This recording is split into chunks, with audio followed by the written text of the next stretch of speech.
Welcome to A News. I'm Leila Masimwa. Here's the top stories for today. US President Donald Trump has reimposed sanctions on an international criminal court, officials investigating US citizens and Israeli leaders.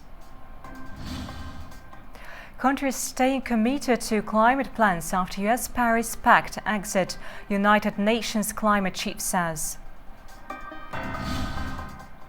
Greece's authorities have declared a state of emergency on Santorini after a series of earthquakes. More than 11,000 people have already left the island. US President Donald Trump is sanctioning the International Criminal Court, saying it is illegitimate. The executive order will target individuals and families who assist in ICC investigations into American civilians and its allies.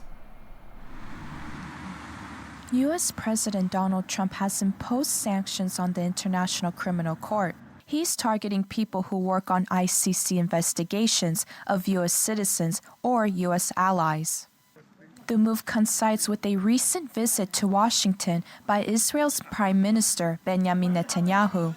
He, along with his former defense minister and 3 leaders of Hamas, are wanted by the ICC over the war in the Gaza Strip.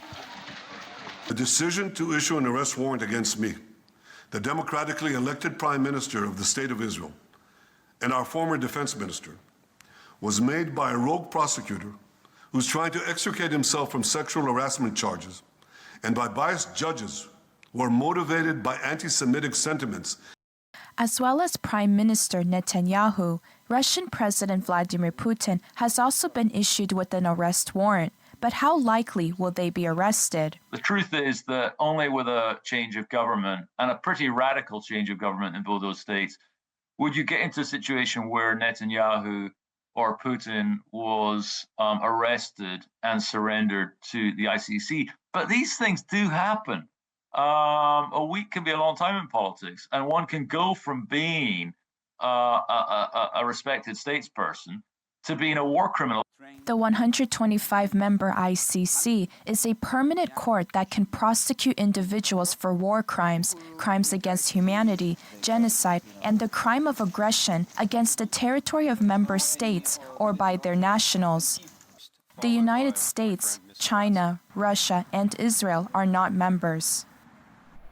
The International Criminal Court has strongly condemned US President Donald Trump's recent decision to impose sanctions on its staff. The sanctions target those involved in investigations of US citizens or allies like Israel. The ICC urged its 125 member states to stand united in support of justice. The court voted to continue its crucial work despite the US actions. US President Donald Trump's plan to take over Gaza to rebuild it remains a major topic of discussion in Washington. Our correspondent Obi Shahbandar has more on the latest in this report. President Trump's announcement earlier in the week on the Gaza Strip and his desire for the U.S. to take ownership of rebuilding the destroyed region remains a top headline here in Washington.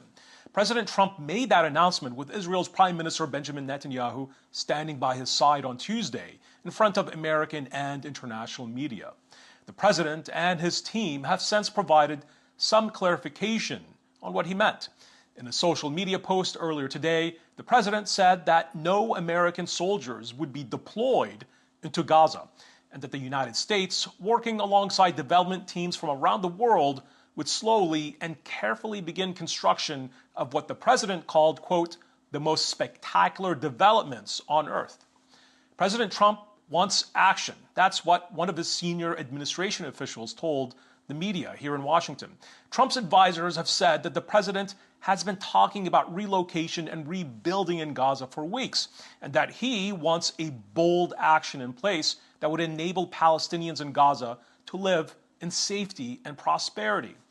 Israeli Foreign Minister Gideon Sa'ar has said that the Israeli government currently has no additional details regarding President Trump's plan on Gaza. And according to reports, President Trump was heavily influenced by his Middle East advisor, Steve Witkoff, who had recently returned from touring a totally devastated Gaza. Some Arab officials have, however, expressed concerns regarding the viability of the Gaza plan. Egyptian President Abdel Fattah al-Sisi and Jordan's King Abdullah will be visiting Washington in the coming weeks, where Gaza will undoubtedly be high on the agenda on the topics of discussion with President Trump. Trump officials have been quick to underscore that the announcement made by the president was not meant as a hostile move against the Palestinian people.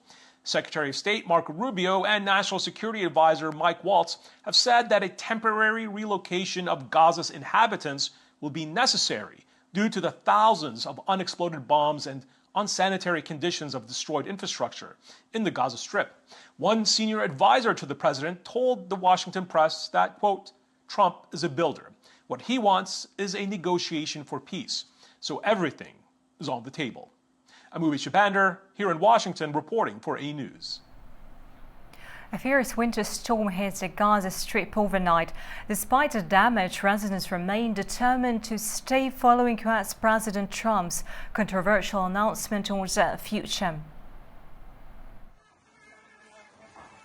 A powerful storm struck Gaza, unleashing heavy rain and widespread flooding that destroyed tents sheltering displaced families in the early hours of Thursday. Many residents struggled to cope with the extreme conditions. There was a storm last night and people are staying under the rubble, under destroyed houses and inside tents. The children were dying of cold and we haven't slept all night from the winter, the cold and the rain. Rain entered inside tents. We haven't slept at all.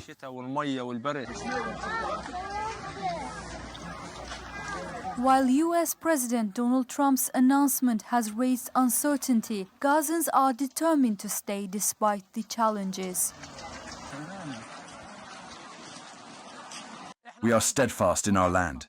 They destroyed our houses and killed our children, but we are steadfast. We are saying this so the Palestinians would be aware. Don't say I want to emigrate. You are here till the end of days. Stay in a tent next to your house, and God willing, things will be solved soon. In the aftermath of the storm, Israeli Defense Minister Israel Katz ordered the army to prepare for the voluntary departure of Gaza residents. However, the situation remains tense in Gaza as hundreds of thousands of displaced Palestinians return to their heavily damaged homes. US Marines have installed barbed wire along the border wall near Tijuana on Thursday, reinforcing security under President Donald Trump's immigration crackdown. A 30-member US Marine crew secured razor wire along the Mexico-facing fence, working with the Department of Homeland Security to increase border security. Meanwhile, Mexican National Guard troops set up checkpoints at the San Isidro crossing after Trump delayed 25% tariffs in exchange for 10,000 Mexican troops. Security has tightened on both sides with reinforced US barriers and increased inspections by Mexican authorities. The first batch of French Mirage 2000 fighter jets arrived in Ukraine on Thursday, according to French Defense Minister Sébastien Lecornu. The single-engine fighter planes will assist in defending Ukraine's airspace from Russian missile and aircraft attacks. Although initially Ukraine has favored acquiring a larger number of US-made F-16s, the Mirage 2000 had been planned for delivery for years. Ukrainian President Volodymyr Zelensky confirmed the arrival of the French jets alongside F-16s from the Netherlands.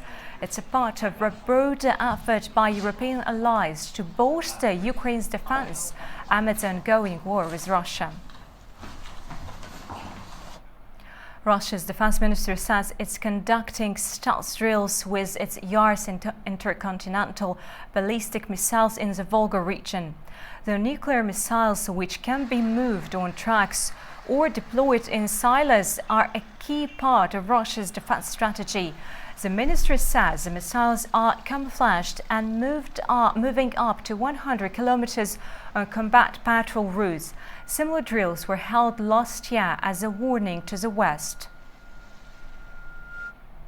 Azerbaijan has officially ordered a closure of the Russian Information and Cultural Center known as the Russian House, which operates under the Russian agency Rossотрудничество.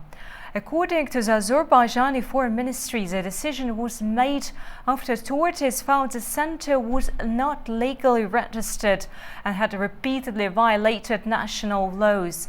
A diplomatic note was sent to Russia on February 3rd, formally terminating its activities. The move follows Azerbaijan's recent decision to suspend USAID operations. The crisis in eastern Congo is escalating, with deadly clashes between the M23 rebel group and government forces. UN Secretary General Antonio Guterres is calling for urgent intervention.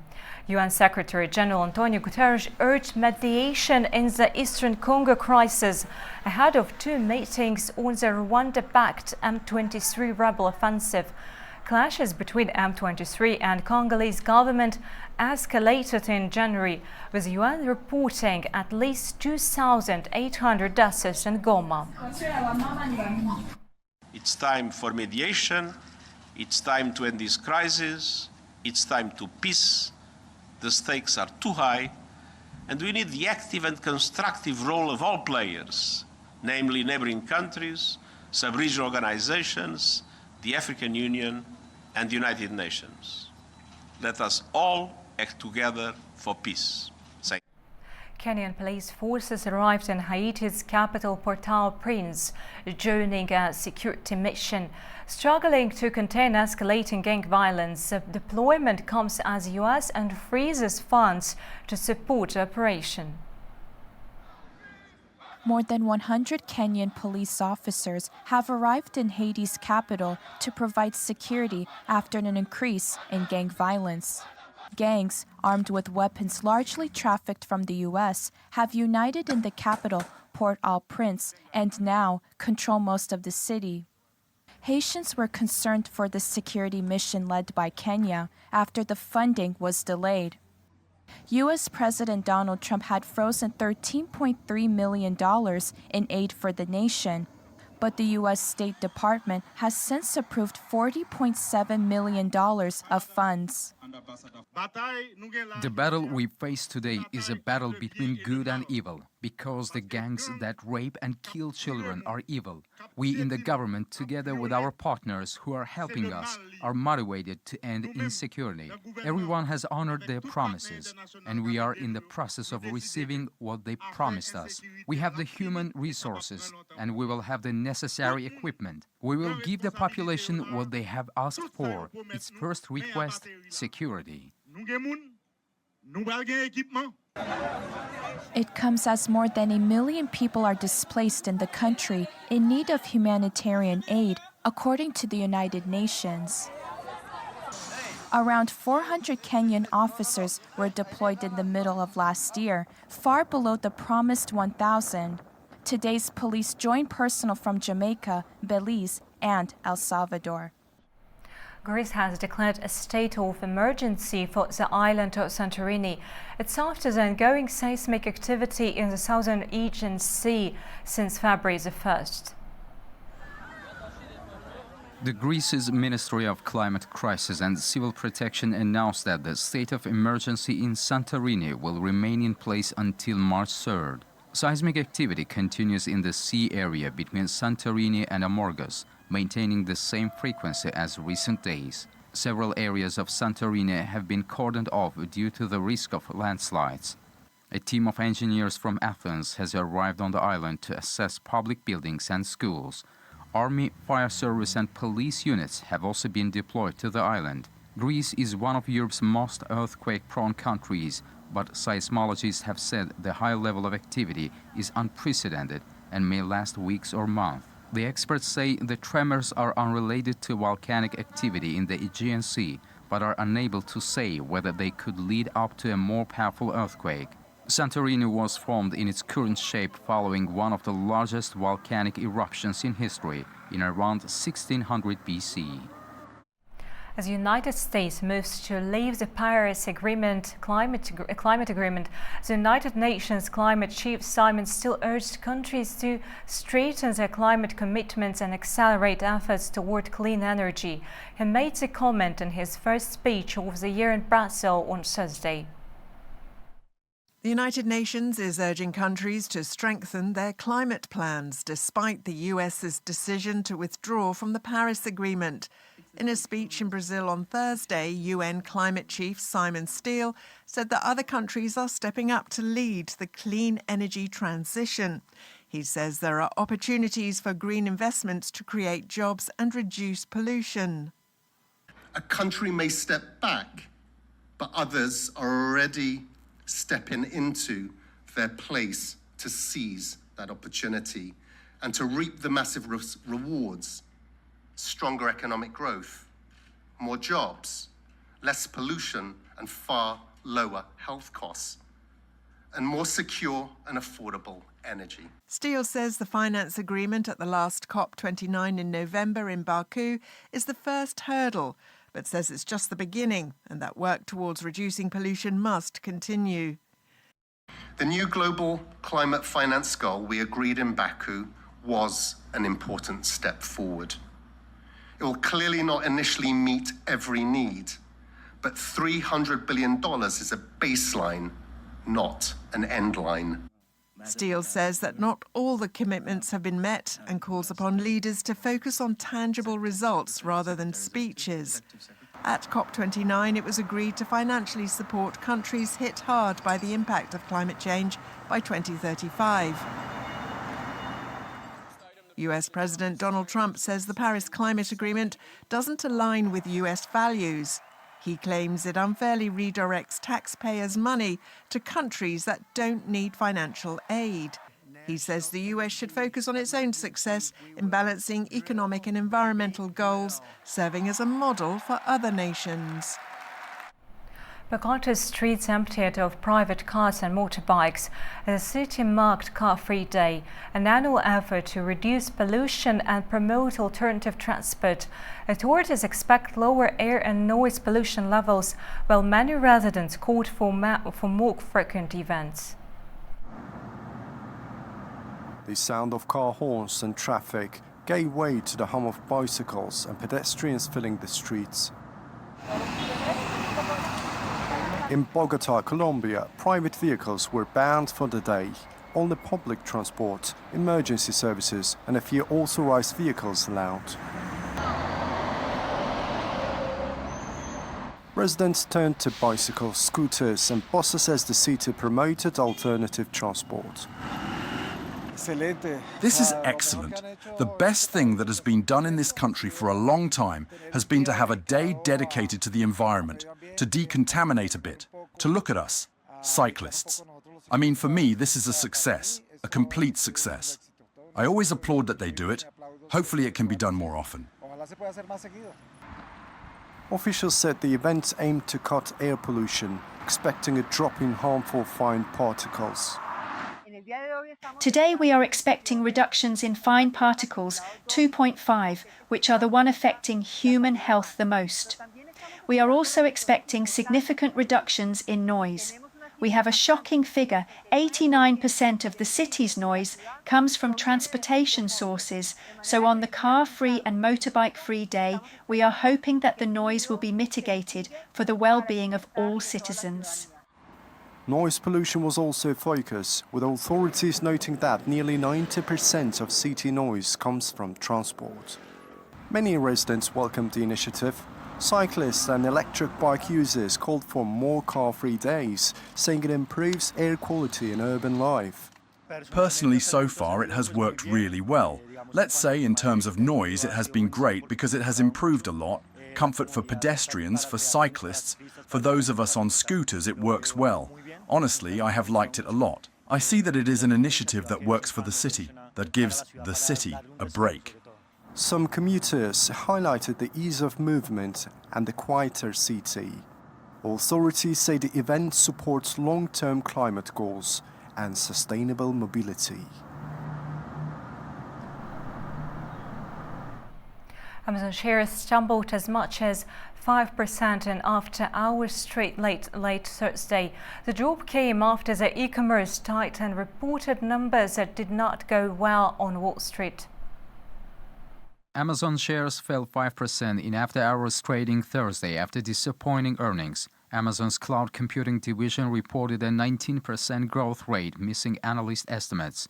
Chief Executive Officer Andy Jassy attributed the shortfall partly to supply chain issues affecting computer chip availability. However, competitors Microsoft and Google have also posted weaker than expected cloud revenue, raising investor concerns about when the heavy investments in cloud and AI technology will start delivering significant returns. Much of Amazon's spending has been directed toward AI systems, but skepticism remains over the timeline for profitability. In an effort to boost confidence, the company showcased new AI models in December, aimed at attracting both business and consumer clients. Additionally, Amazon is expected to launch an AI-enhanced version of its Alexa voice assistant later this month, after multiple delays. Investor concerns were further compounded by Amazon's first-quarter revenue forecast, which fell short of expectations. The company projected revenue up to $155 billion, approximately $3 billion below the average analyst estimate.